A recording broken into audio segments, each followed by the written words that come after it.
Alright, back on the case. So, something about this typewriter from 1943 that's been bothering me since yesterday.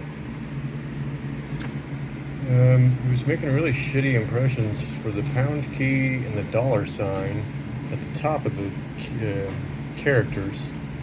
And I screwed with all kinds of adjustments in there. As you can see, with mixed results. Made some things better, some things worse. So I kind of got pissed off at it and walked away.